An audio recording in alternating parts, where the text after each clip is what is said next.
Hello, everyone, and welcome to Coaching Ting Talk. I am Life Coach Tricia from Life Coach Philippines, and this is coaching for self-expression.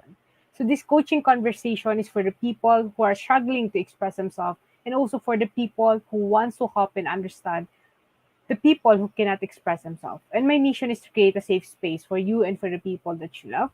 Express as you journey on the freedom to choose to stay alive and to dream big again. So, hello everyone, great morning, and welcome for another episode for Coaching for Self Expression. So, for today, we'll be talking about personal boundaries or how we can really set boundaries in our everyday life.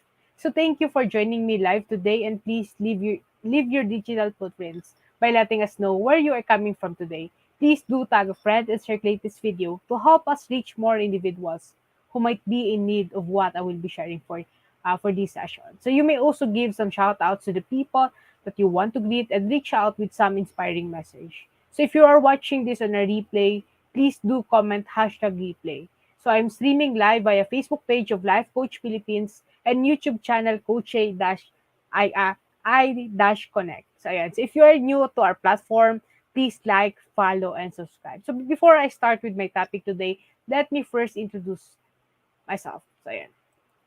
So I am Life Coach Tricia. You can call me Coach Tricia or Coach Tri. So uh, yun. So I'm a certified co-actively co-create life coach and mental health coach by Master Coach A. So I'm also a master builder practice of Master Coach A, where I learn about the importance of having a community who really understand your needs in your journey and the space where that can really help you, empower you to really understand uh, ano ba yung mga kailangan mo right now. And when you are able to have a safe space or a community that is supporting you, you will also understand the things na mga kailangan mo pang i-improve or mga bagay-bagay na kailangan mong pang maintindihan para matulungan ka to move forward in your life.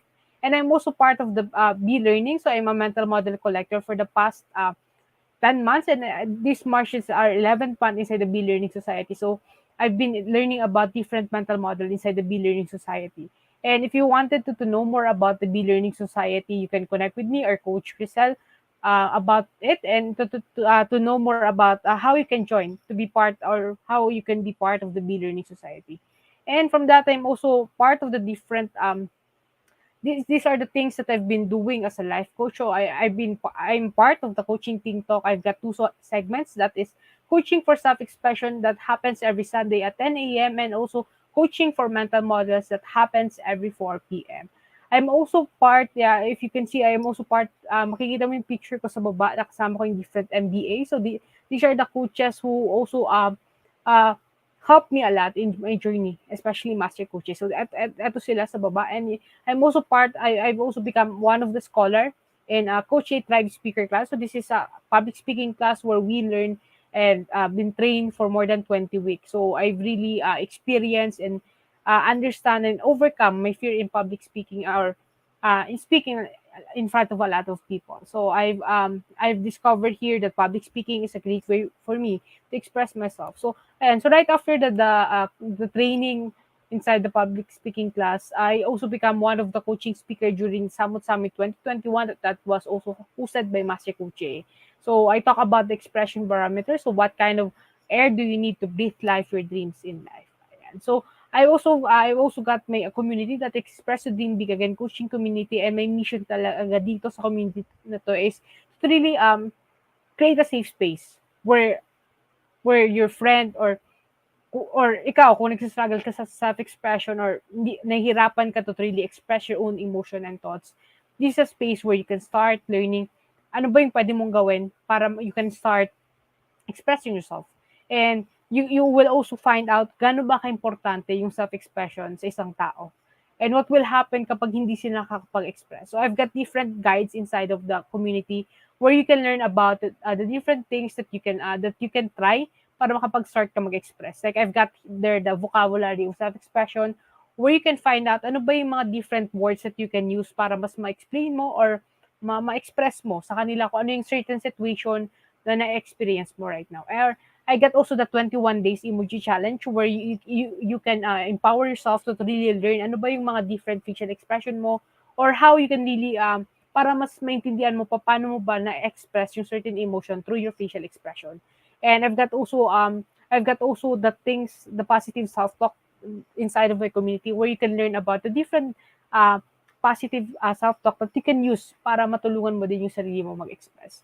And I'm also part of the 5-minute talk lab matchup by Master Coach Jay. So this is a space where we are a challenger for the 5-minute talk lab. So this is a space where you can deliver your speech for 5 minutes, or if you really want to end your fear in speaking, you can join in this community. So this is a safe space. Wala dito yung you will not experience the the judgment of other people, like kung ano nahihirapan ka magsalita and everything because you keep thinking about the people who, na may mag-judge sa'yo. But in this space, hindi mo siya ma-experience because this space is a safe space na magjo-journey ka with other coaches and other public speakers or the other challengers na gusto talaga ma-overcome yung public speaking. And if you wanted to be part of it, you can connect with Coach Team para you can register to this link, or you can just connect with me to know more about how to join about the 5-minute talk lab. And from that, let me remind you to share your pack my bag moment. Pack my bag moment are the things that the lessons that you've learned from my episode, or also these are also the things that nag-connect sa'yo sa topic ko na to. Like, pack my bag moment are the things that you can share on your social media platform that you are using, like Twitter, Facebook. Like, normally we do the pack my bag moment in Facebook in our timeline. We share the lesson that we've learned, tapos lalagyan namin siya ng pack my bag moment as hashtag coaching TikTok. And naglalagay kami ng hashtag pack my bag moment para madali siya mahanap if in case madali ka namin ma-support. And you are putting hashtag coaching TikTok so that other people will know na etong mga bagay na tutunan mo na to is may space na pwede kang pwede kang mapagkunan ng mga lessons na to, or may space kung saan ka pwede matuto ng mga bagay na to. And you will also learn na when you are able to really share this in your timeline, you're also helping the people in your digital space, letting them know na yung mga lesson na itong natutunan mo is very helpful sa iyo. So at the same time, as you express yourself, you also encourage the people in your space to express from the things that you post. And it will really help a lot of people na makapag-express din. Kasi sometimes nahihirapan din tayo mag-express because yung mga tao nakapaligid din sa atin hindi nag-express. So if you are someone who is struggling, or if you wanted to help someone na mag-express, I think one of the best thing that you can do to help that someone is let them know na hindi sila nag-iisa nahihirapan mag-express. There's a space where they can learn more about self-expression, but at the same time, you're allowing yourself to provide a safe space for that person when you allow yourself to express. Ayan. So for today, let's talk about how to create your personal boundaries. So how many times have you ilang beses mo na ba narinig yung personal boundaries, or like boundaries? Ano ba sa yung boundaries para sa iyo? And when we talk about creating your personal boundaries, right now ano na ba yung mga na-create mong personal boundaries? And if wala pa, so I'm excited to share with you the different things that you can do so that you can start creating your personal boundaries. And as we begin, clear and healthy boundaries are critical to living your vision and creating a fulfilling life. Both in your personal and professional life, a lack of boundaries will pull you away from being your best. So what are boundaries? So personal boundaries are designed to protect and honor important parts of your lives. So they are created to clarify what are acceptable and unacceptable behaviors from others. Personal boundaries also the limits and the rules that we set for ourselves within the relationship. A person with healthy boundaries can say no to others when they want to. So I really want to talk about personal boundaries because this is one of the things that we tend to forget when we are struggling to express ourselves. Like most of the time, ay hindi na tayo nakapag-express. We cannot say no to the people na umingi sa atin favor or sa kausap natin. And by that, we tend to really we tend to forget about our boundaries, and we let the other people to really control our life from that. And by not setting our personal boundaries also limits us in, I mean, it's also hinders us in expressing ourselves. The more we say no, the more we say yes to other people, the more, I mean, the less we are going to say yes for ourselves. So one of the things that can really help you to really start expressing yourself is to start creating your personal boundaries. Identify what kind of boundaries ba ang gusto mo iset for that kind of relationship. And it will really help you a lot na to really understand to really see the value of yourself when you are able to really set your personal boundaries. I mean, setting boundaries aren't always easy. Like, syempre, kapag nasasanay na yung ibang tao sa space natin na ganito tayo lagi, nahihirapan tayo mag-adjust or to really tell that tell that person na ito yung isi-set mong boundaries. And this kind of boundaries will really help you to really start expressing your own self. Pero mahirap talaga siyang sabihin and hindi siya ganun kadali. So, today let's talk about paano ka ba makakapag-start ng pag-create ng personal boundaries so that it can really help you to start expressing yourself and um, to really see the value of relationship na meron kasi isang tao. Because the more we identify the boundaries na sineset natin, we also identify the level of relationship that we have in each relationship that we have. And it will really help us a lot to really not to really hindi naman sa pagpipilitan yung relationship na yun, but somehow you will see na this kind of relationship is dito lang talaga siya. And you will realize na merong mas worthy ng time mo or ng true self mo in setting that boundaries to other people.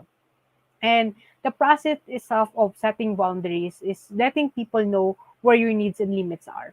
Can often be stressful, especially for those who aren't used to it. Like, I'm one of the person who don't really set personal boundaries. Like, I've been a student leader, so become a president, and I don't really as I don't really set my personal boundaries.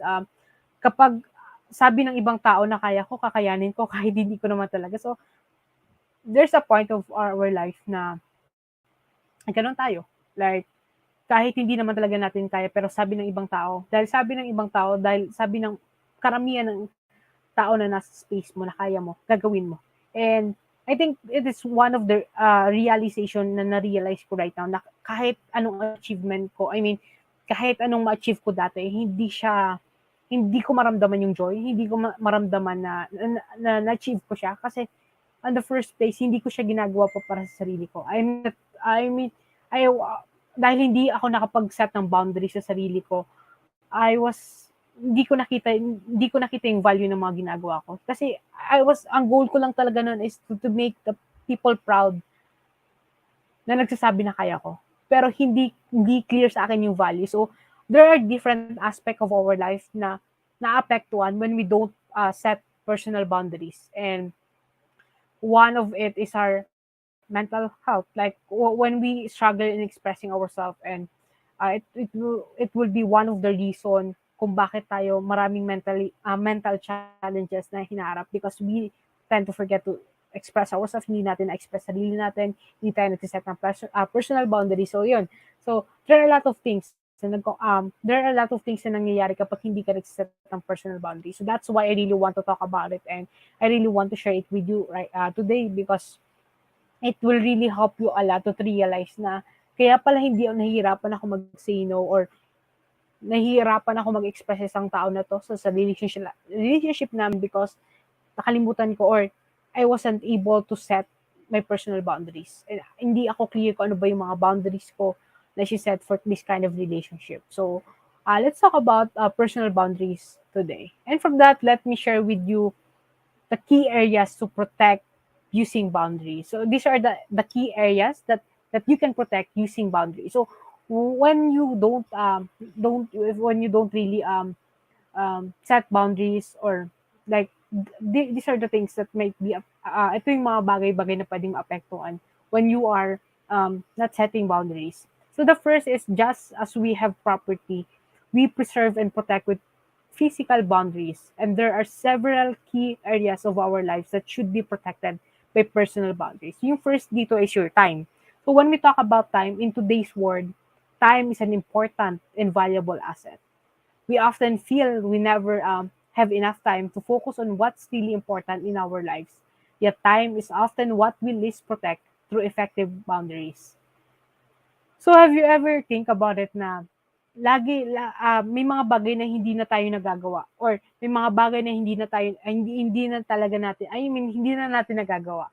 Kasi we think na kulang na tayo sa oras. But when someone na lumapit sa atin, may, like, may kumausap sa atin and alam natin na meron na tayong ginawang schedule for this day, pero dahil hindi tayo makapag-do sa conversation na yon or hindi tayo nakapag-set ng boundaries, yung time natin na is hindi natin mapoprotektahan yung time kasi hindi tayo nakapag-set ng boundaries.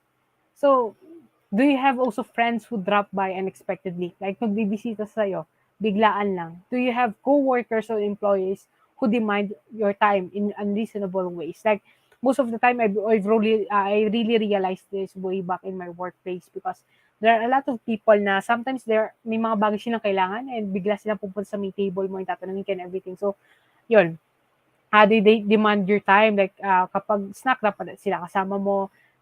Kapag lunch, ito dapat yung gagawin natin. Ganyan. So, those are the examples of how not setting your boundaries can affect your time. And do you also have tasks that could just easily be completed by someone else? These are the examples of violators of our time boundaries. So, imagine it like, by simply not setting our boundaries, these are the costs na pwede nating ma-experience.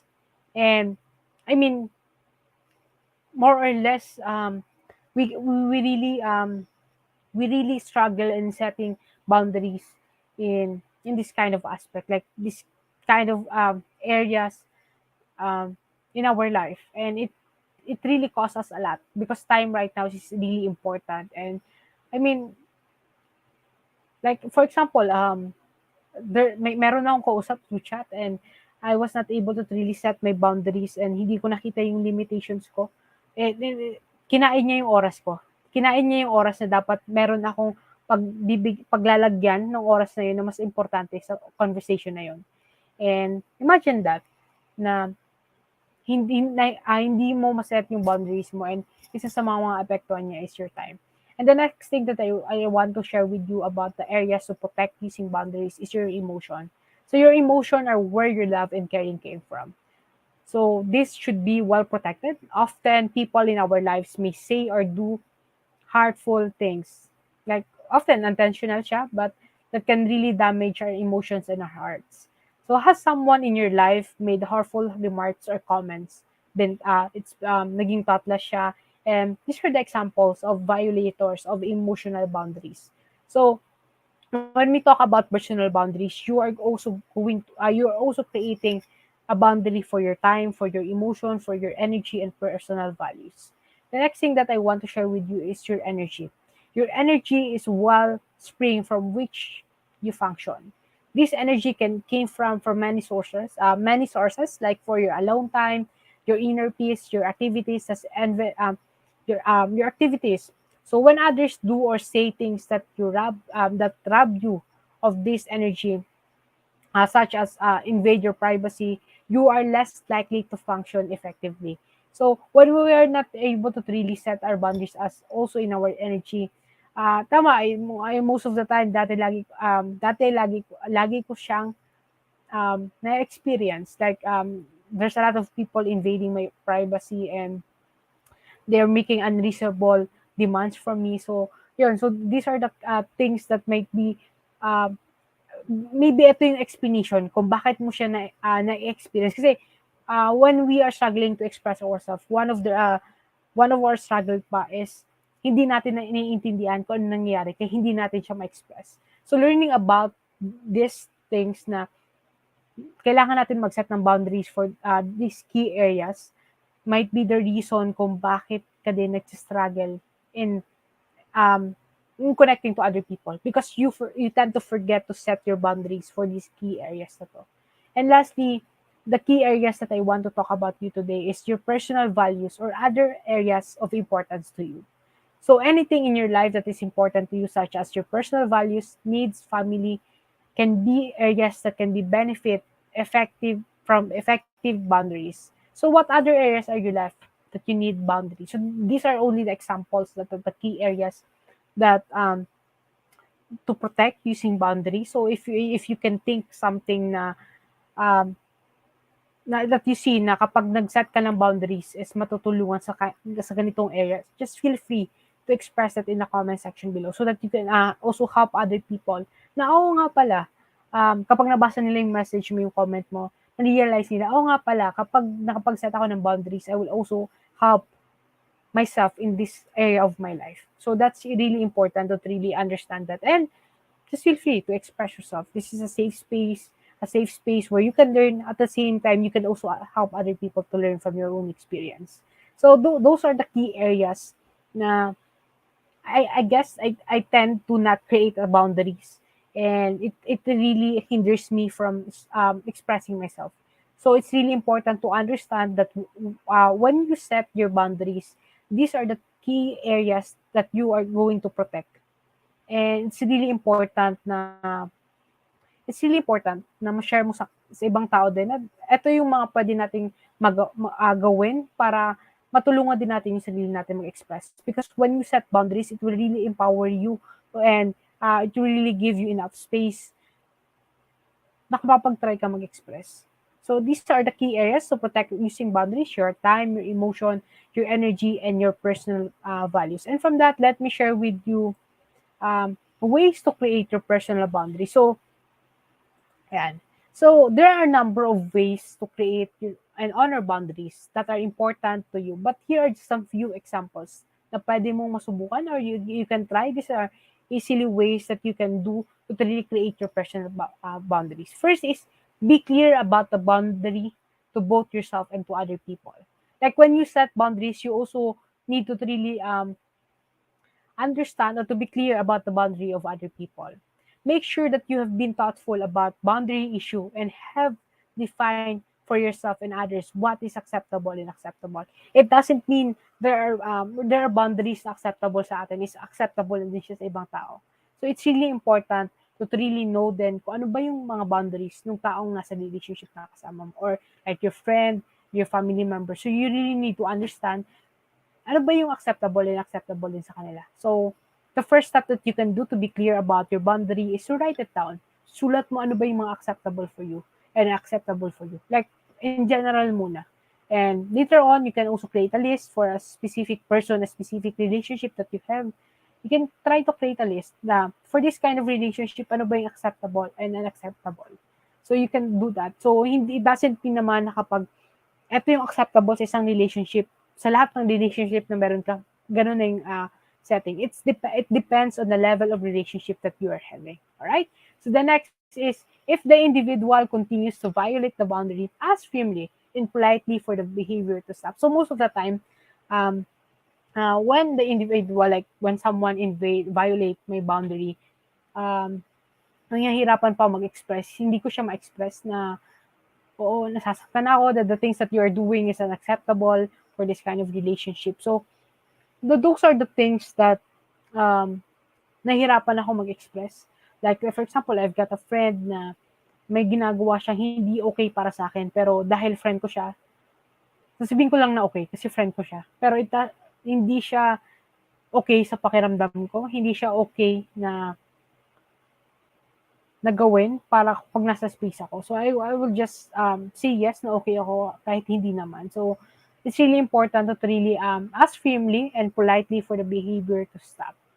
And if the behavior continues, consider what further action is appropriate to stop the behavior. So, remember that while you may be firm, you should also remain respectful for the other individual. So, if hindi siya nadala by asking firmly and talking to him or her na to really stop that kind of behavior kasi hindi siya acceptable in your relationship or dun sa boundaries na meron kayo, just think another way or consider thinking further action kung ano ba yung pwede mo magawa para ma-stop yung kind of that behavior. But it doesn't mean na disrespect mo na yung tao na friend mo, but you should be respectful pa rin to really solve that kind of problem. And the next way on how you can create your personal boundaries is to identify ways to position yourself in a time and place that minimize the opportunity for your boundaries to be crossed.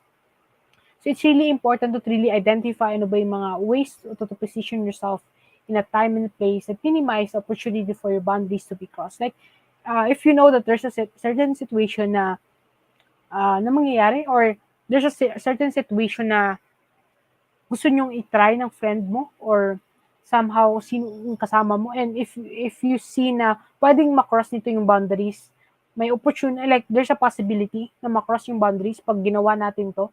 So I think you can identify those situation or experiences para in the future, if in case pwede siyang mangyari, mas ma-alert na yung mind mo na kailangan mo na wag mo na siyang gawin para maiwasan mo na makross yung boundaries na to. And the next is another way to create your personal boundaries is to thank those people around you who honor your boundaries, and thank those people who have honored your request to start observing your boundaries. So always be grateful on the things uh,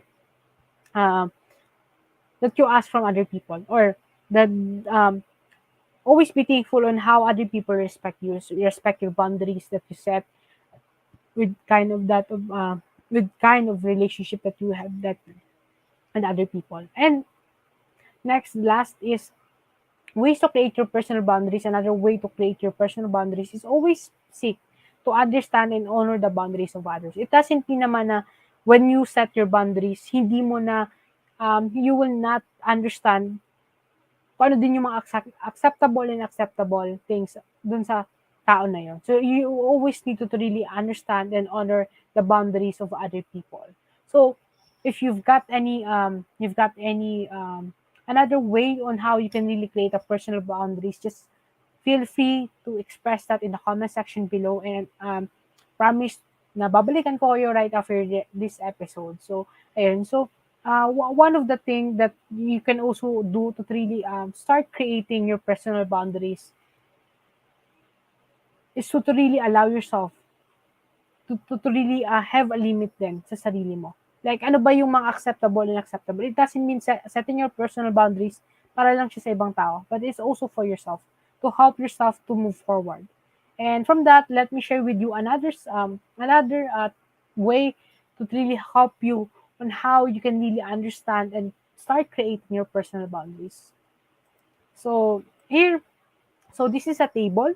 What you can see is you can list down what are the boundaries being crossed, or ano ba yung mga na-experience mo na where your boundary is being crossed. So this is a table where you can understand, where you can start understanding creating your personal boundaries. In the space provided, you can list at least 5 situation or 5 boundaries um, that need strengthening. In the space next to the boundary, identify the potential solution to the boundary issues. You can see the first table, you've got the what boundary is being crossed, and the next is what action will you do. So the solution could be anything from having a conversation with the offender to removing yourself from the situation. You may also review the ways to create your personal boundaries. Yung slide before nito, and above for the idea. So, for example nito is like, dito sa what boundary is being crossed, a classmate has made a habit of telling me jokes that are sexually degrading. So these comments are odds with my values and beliefs and are causing me to dread being around him. So this is the situation. This is the situation na nangyari na cross yung boundary mo. So yung what action will you do? Ano ba yung solution na pwede mong gawin? So like for example, yung solution na pwede mong gawin is I plan to discuss the jokes and the comments with my classmate and let him know how they make me feel.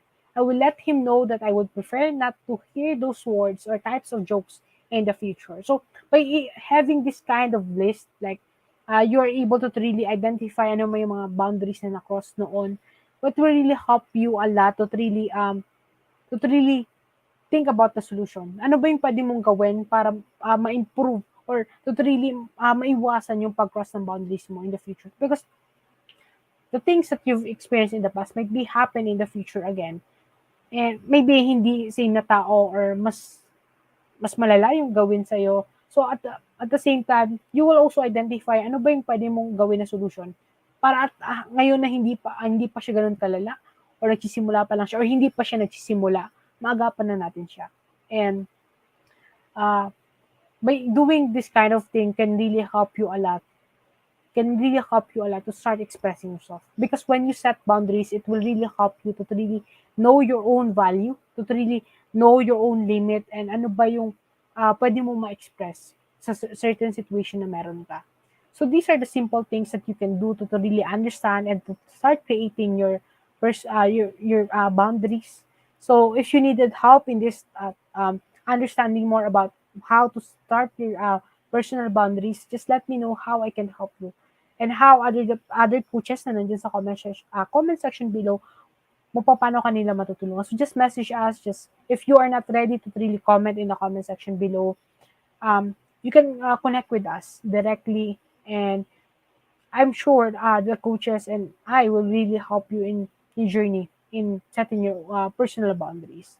And from that, let me invite you. So as I end this conversation, let me invite you to be part of what we are doing as an organization of professional certified life coaches. So if you are not yet a smart holder of the Learning E-Card and you are still missing all the perks that we enjoy, today is the best time to take action. Connect with Coach Tricia through 0917-586-1661 to join the Learning Society, the tent maker of the Learning homes for the mental fitness.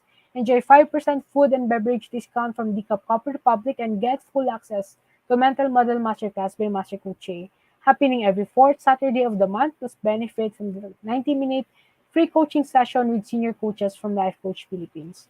Save the date on March 26 as at 7:30 p.m. for our next mental model masterclass as Master Coach will teach about the developmental growth mental model. So, um, if you wanted to know more about the next mental model that we are learning on, this is next Saturday na. So connect with Coach Rizal through 0917-586-1661 for more information and registration assistance. So I'm really excited to really learn more about developmental growth mental model. And I'm really excited to share with you the space that really helps me a lot to really understand myself and to really help also other people na mas to really feel safe dun sila sa space na yun. And I mean, learning about mental models is hindi lang siya para sa mga matalinong tao. Learning about mental models can really help you na mas maintindihan mo yung sarili mo by understanding your own thought process.